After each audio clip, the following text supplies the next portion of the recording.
Mm-hmm. Hmm. Don't see anything.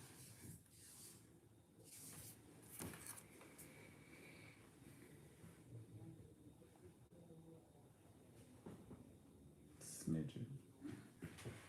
This way.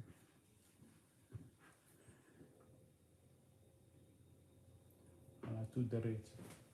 It's here. Just waiting for some more people to get on. So once more folks get on, we can get this party on and popping.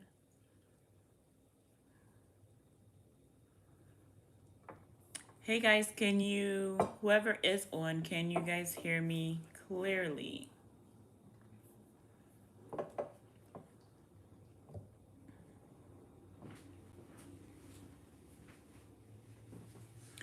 All right. So, happy new year. It's my first video of the new year, and I wanted to do a live where I can chit chat with you guys a little bit more personal on how to set financial goals in 2021, even with low to no income.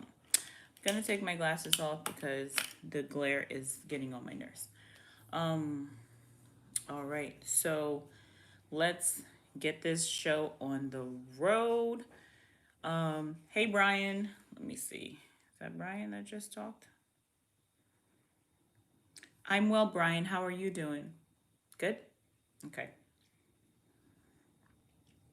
Okay, so today I wanted to share some tips and tricks on how you can set financial goals in after such a unprecedented time that we had in 2020. I know that a lot of folks is like, how do I even get started when I don't know what to expect?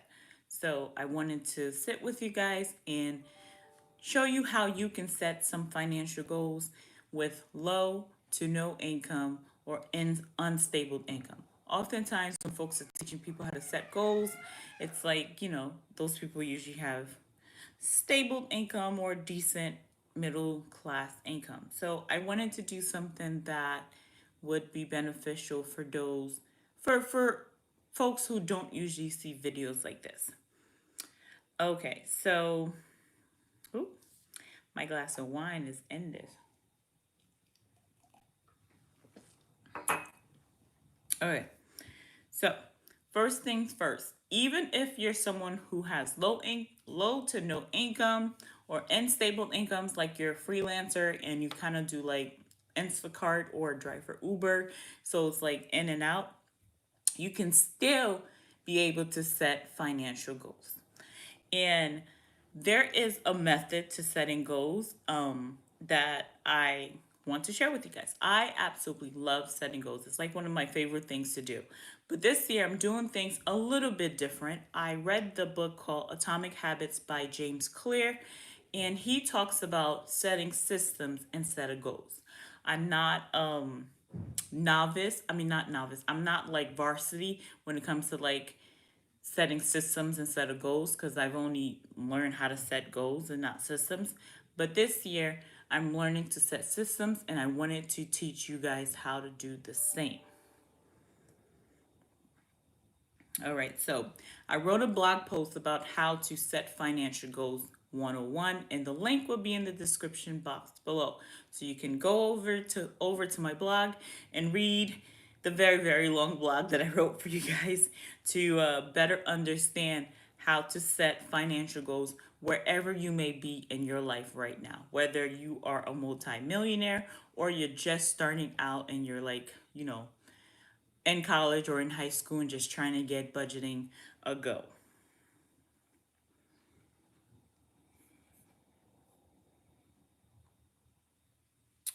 All right. The easiest way to create your goals is to put them down in some type of list format.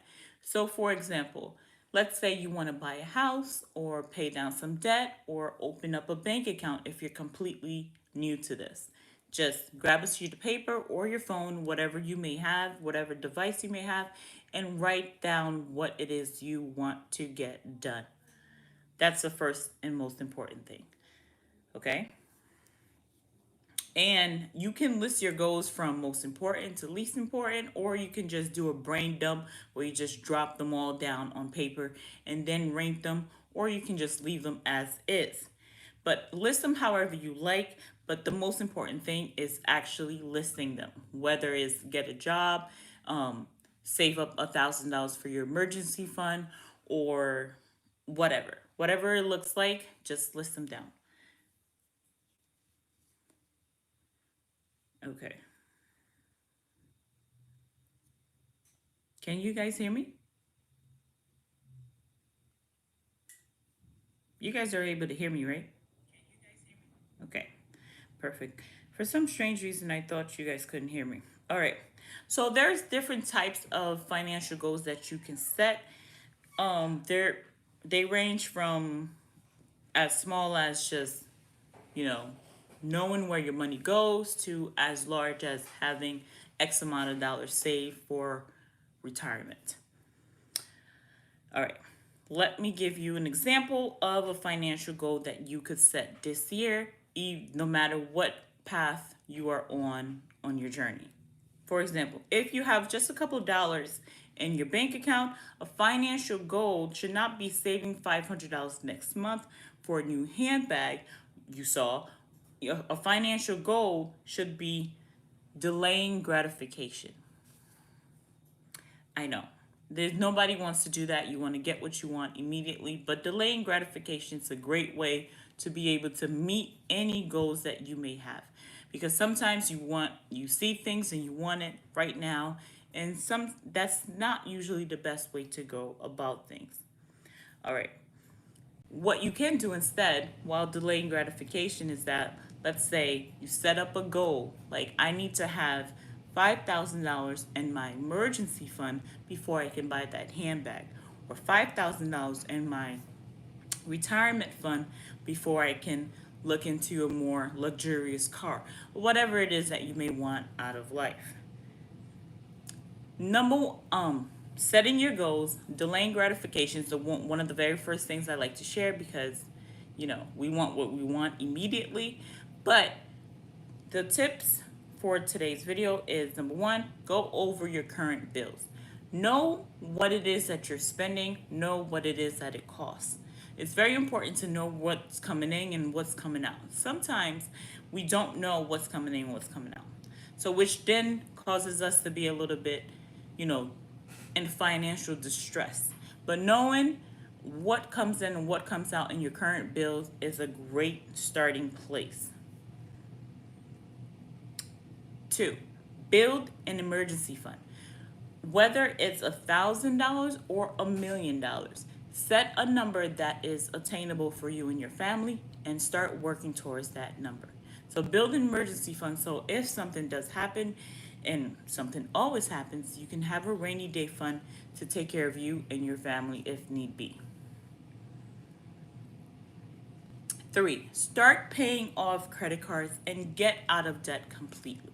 Now, with that one, it could be a little bit difficult. Some of the things that you definitely probably need to do, if you're someone who have no income, you need to get income. You need to find a job. You need to find a side hustle. You need to do something in order to be able to work on paying down debt and work on building an emergency fund. So if you do not have any income right now, it is best for you to start looking for work and hopefully land a job as soon as you can, so then you can start checking these things off your list, such as going over your current monthly bills, setting up an emergency fund to help you, in your future, and then work on paying down credit card debt. Right. This one's really important. Is setting a realistic budget for you or your family. So oftentimes when we're setting up financial goals, we tend to think like, okay, say that, let me put down the lowest amount. Let's say $1,800 a month is what I want to spend. But technically, what you really spend a month is $2,400 to $2,500. So set a realistic budget that you will be able to continue to meet, instead of constraining yourself in a small number and then you overspend or just go over your budget every month anyways. So have a realistic goal when it comes to setting up a budget. Number five, educate yourself. There is a plethora of information out there, including on YouTube University, where you can watch folks like myself to learn more about how to set financial goals, how to set up a budget, how to set up a checking account, and everything else in between. So definitely equip yourself with education is very important in setting up a financial life. So definitely go out there and learn what you need to learn to succeed in whatever it is that you're looking to do in the future. Five, track your spending. Now, one of my favorite tools that I love using to track my spending is Personal Capital. Personal Capital is free and it's a wonderful platform, a wonderful software that you link all your bank accounts with. Your bank accounts, your let's see, your personal loans or student loans or whatever creditors you may owe. You link all of them into Personal Capital software and you see them all in one space. Personal Capital is great for that. So if you're someone who's looking for a new platform or a new software to track your spending, Personal Capital is absolutely great.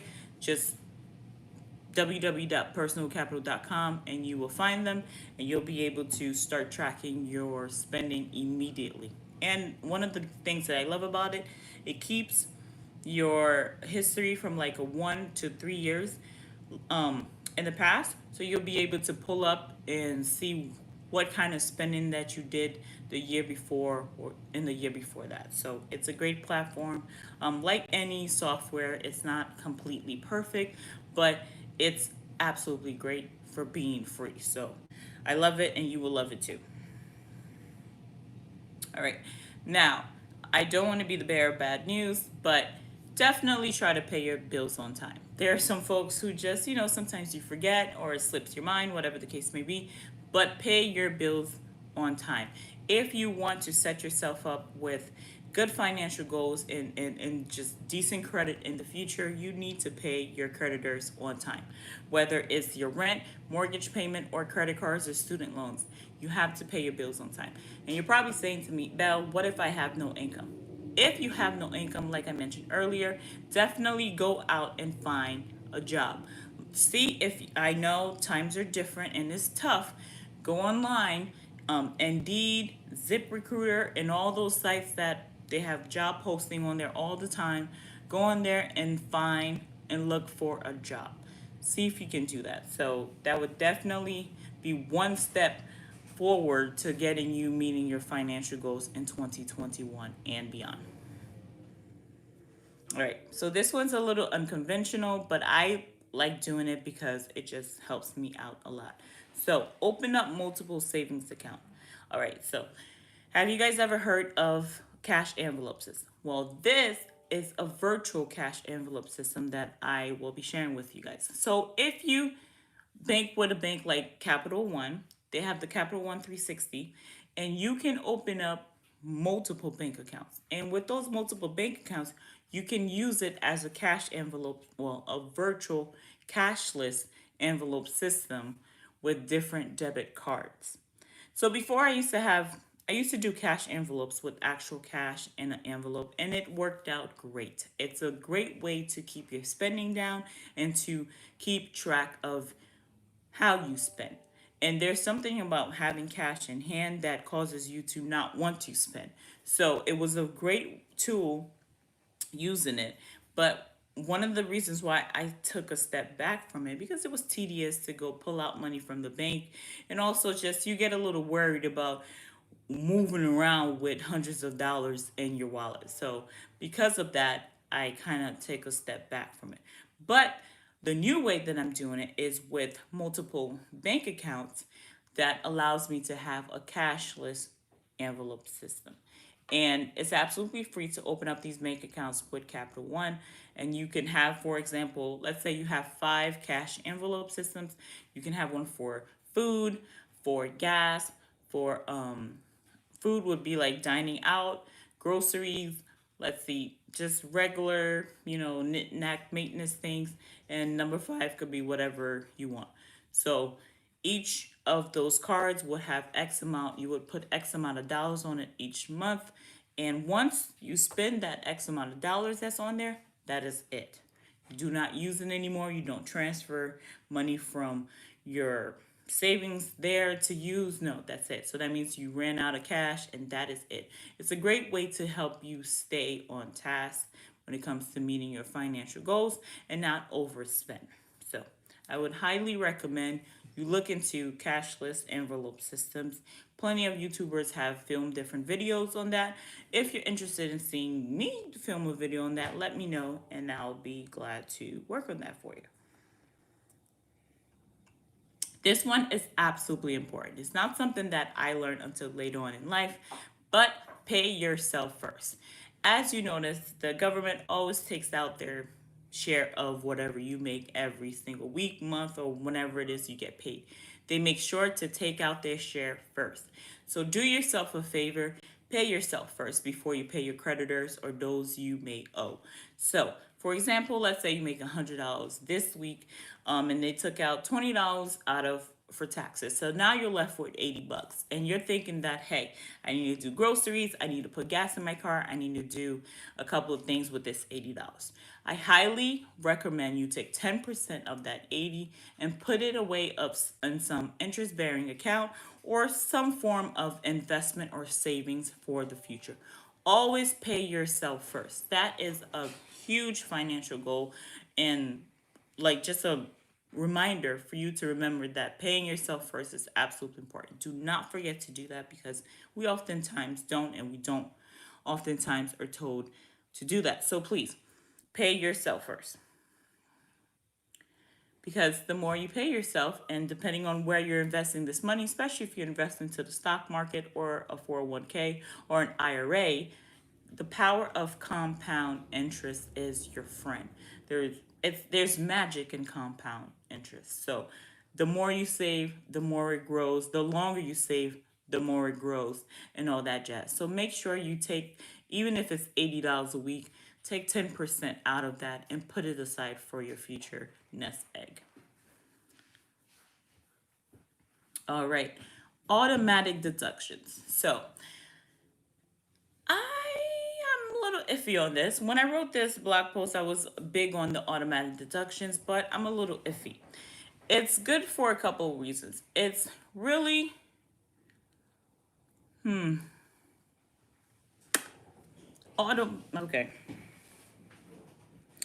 All right, automatic deductions. Automatically transfer your whatever amount into your savings account so you can obviously pay yourself first, as I was saying earlier. I got things a little confused because I thought I was talking about automatic payment instead of automatic deductions.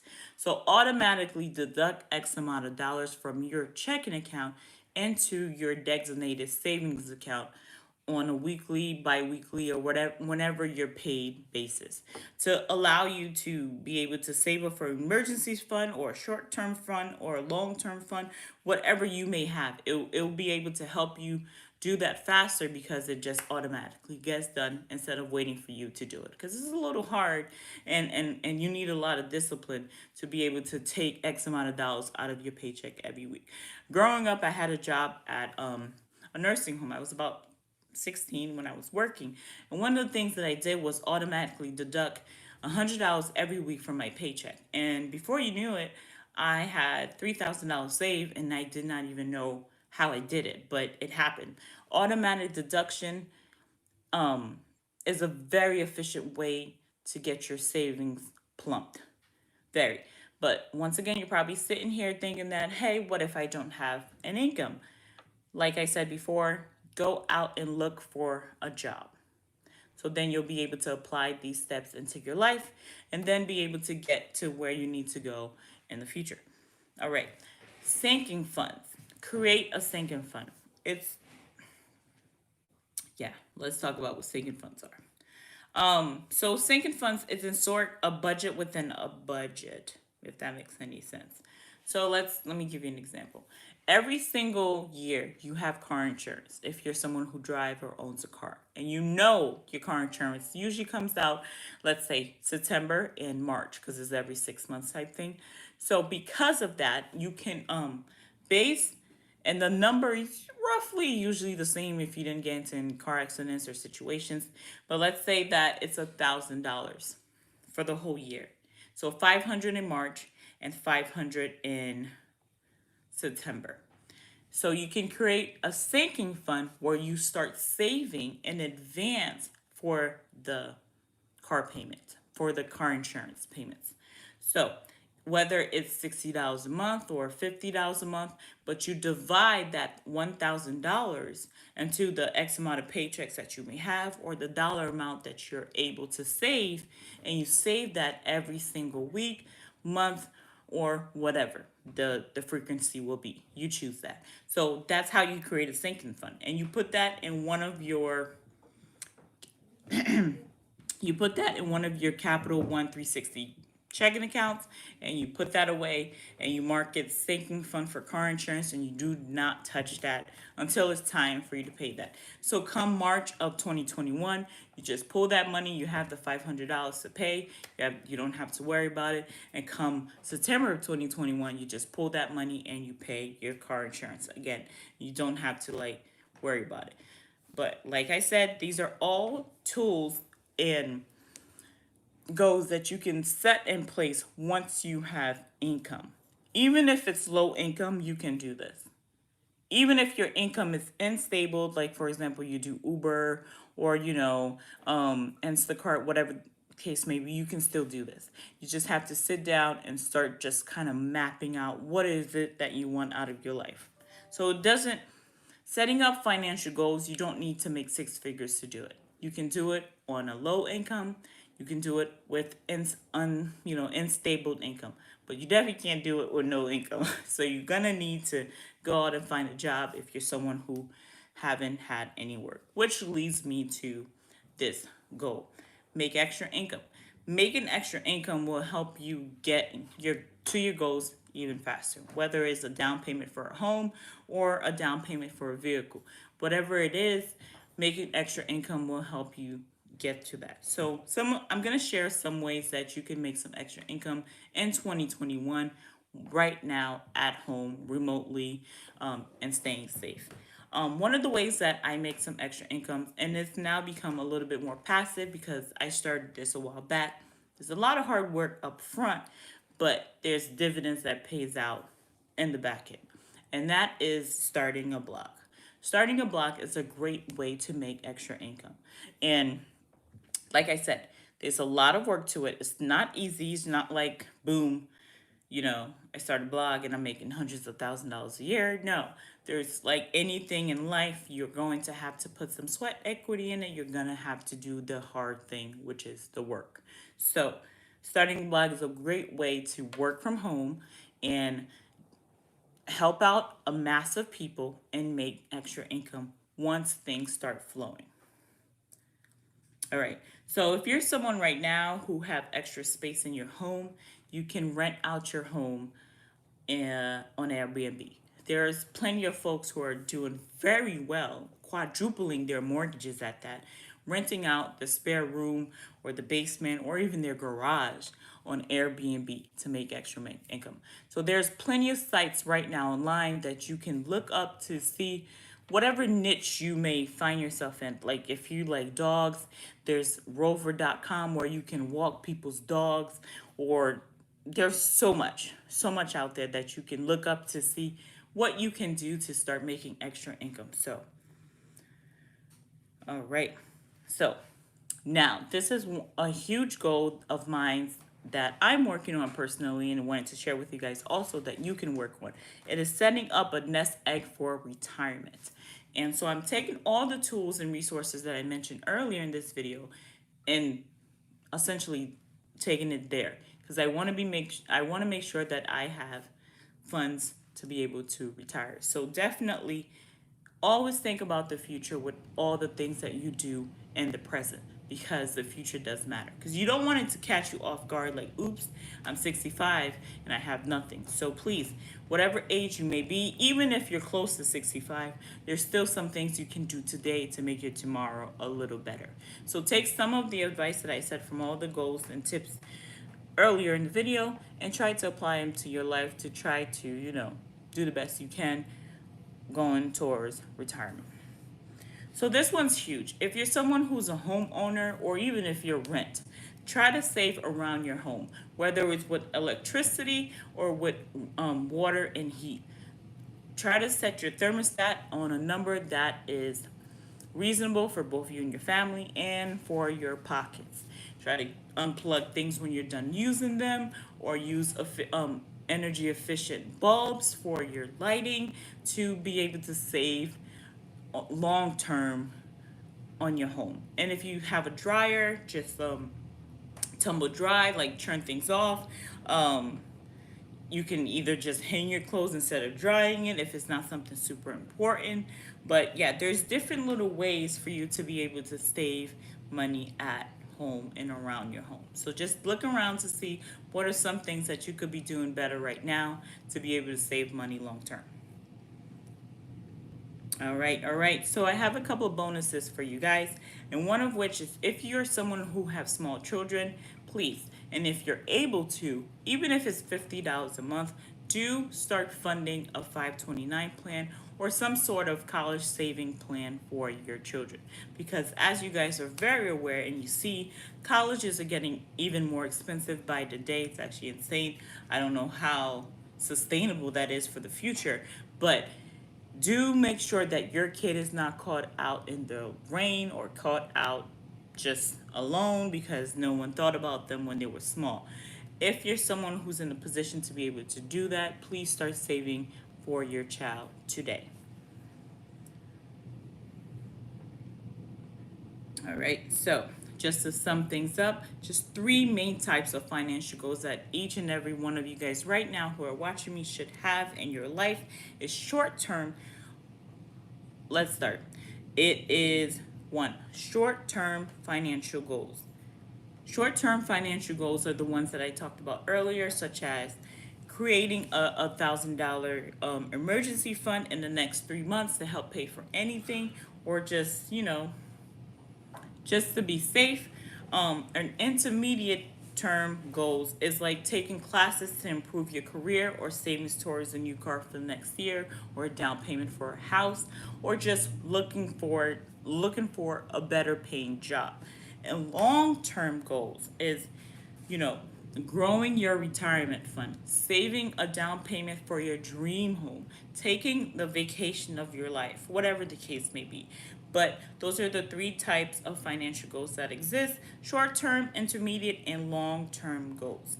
It is extremely important to sit down with your spouse, significant other, or your dog to set up financial goals wherever you may be in your life right now, because you do not want to be caught out in the rain figuring things out there.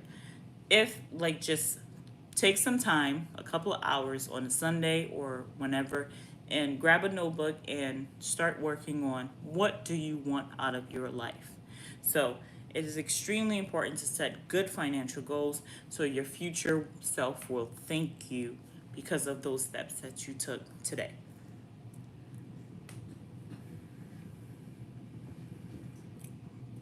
Like many of you guys, before setting financial goals or setting up a budget or just even knowing what my expenses even look like, I was a hot mess.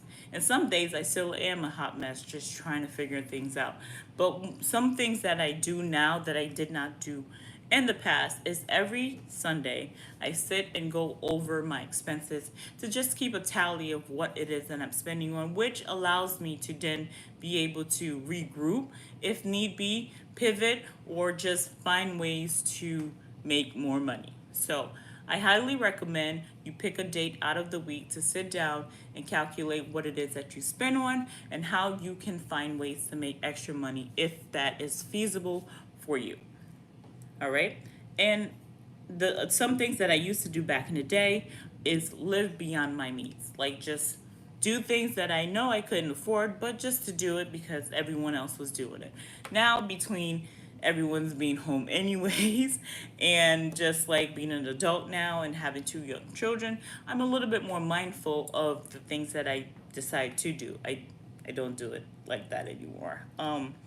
But yeah, so if you're someone right now who has a tendency to try to keep up with the Jones and live beyond your means, I highly recommend you stop doing that because you will end up in the poorhouse sooner rather than later if you keep up with that.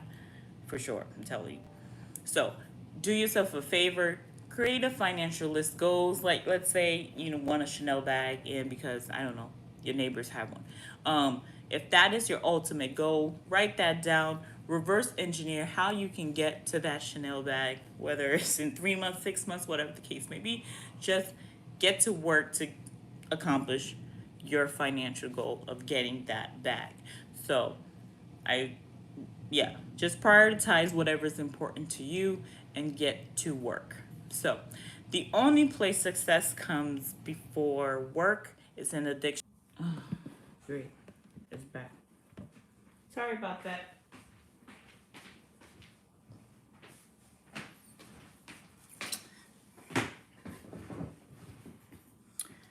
Hey guys, I'm back.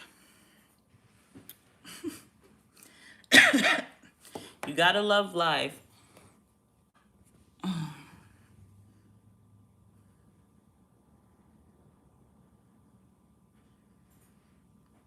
All right, so like I was saying earlier, wherever you may be in your life, whatever it is that you're trying to accomplish, just have a list, write it down, reverse engineer it, and get to work. You cannot bypass the work part. You just can't. Even if you win the lottery, he's up. Even if you win the lottery, you can't. You still need to do the work of getting an accountant, a lawyer, and people to help you out with your finances. So, let's see.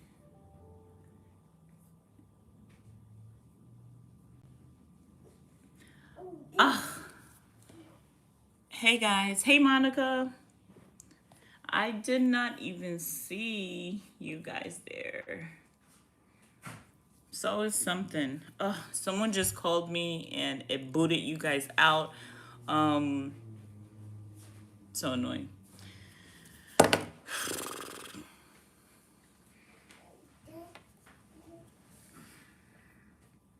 So try to come see how that looks over there for me, please.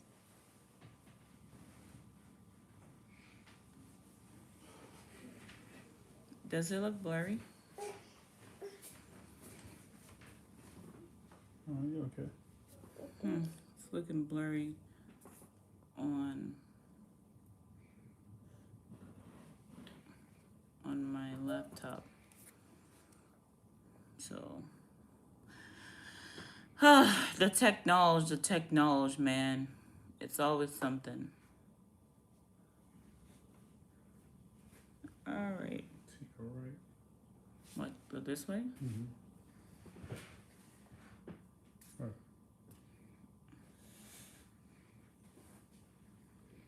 All right. So, how do you tell me to go that way and then you move it? How to not fail at setting your financial goals. You have to set smart goals. If you guys haven't heard of this yet, it is specific, measurable, attainable, realistic, and timely. That is how you set SMART goals. So find whatever your inspiration may be and set SMART goals so you can be able to meet and achieve your financial goals. Definitely examine your situation, because not everybody's situation is going to be the same. So definitely examine where you are in life and see, what can I realistically accomplish? What can I realistically do? One of my favorite pastimes, I do this quite often, and I feel like a lot of other people do, is that, we're not I'm getting close to being ready to be able to buy land and build a house, but I'm not quite there yet. But I'm hoping that this year, next, that I get to accomplish that. But sometimes you go on Zillow or Realtor and you're looking at houses that are like $1.5 million just for ticks and giggles. That's great, but examine your situation and be realistic about your financial goals. I don't want you to set and write that, oh, I'm gonna make $100,000 next year, and you don't have a plan, and it's not gonna come out of thin air. The work needs to be done. So definitely examine your situation and set realistic goals. Not saying that you can't have a stretch goal, because you can. A stretch goal can be make 100,000, and let's say you were someone that was making 70, so that means you gotta make that gap of that 70,000 up from somewhere. So yeah, it's definitely anything is possible. But at the same time, I don't want you to set unrealistic goals and then feel defeated because they don't get accomplished. And like I mentioned at the beginning of the video, is that, what's the word? Systems. You need to set up systems, create systems to be able to meet those goals that you have. Systems are much better than just setting goals. Like if you notice, every single item that I gave you an example. So it's a system. In order to be able to create a budget, you have to list out all your expenses, find out what it is that you're spending, what's coming in, what's coming out. So you can put a system in place so you can be successful next time with creating one. Same thing with paying down debt, and same thing with growing your income. You need to have a plan in order to be able to accomplish those things. One of the very things that I love to do is checking in with your progress. Just looking back, how did you do 2 months ago, 3 months ago, 4 months ago, and what can you do better in the future and going forward? So checking in on your progress is a great way to keep things going and motivate you to keep things going. So definitely checking in with your progress, and give yourself a tap on the back when you are doing something correct, so you won't feel just like, ugh, this sucks. All right, so this was a really long blog post that I wrote. I will put the link in the description box below. And yeah, I think I'm done. It's been a while. All right, so let me know down below in the comment section if there's anything else I could add to this video, or anything else I could add to this blog post to make it even better for those who will see it in the future. So, and let me know, where are you right now on your journey of financial freedom? Are you just starting out? Are you someone who's still working on, getting out of debt? Are you looking for a new job? Whatever the case may be. So do share in the comments below. Let's get this conversation on and popping. Today's live is a little, it's not about stimulus, so I didn't have a ton of people in here. But for those who did show up, thank you for staying to the end. And I appreciate you all. And make sure you keep your hands clean and stay safe in these interesting times that we all find ourselves in. So yeah. So I'm going to walk up to the back and turn off this camera. Or not. I'm just gonna turn it around and why do you do this?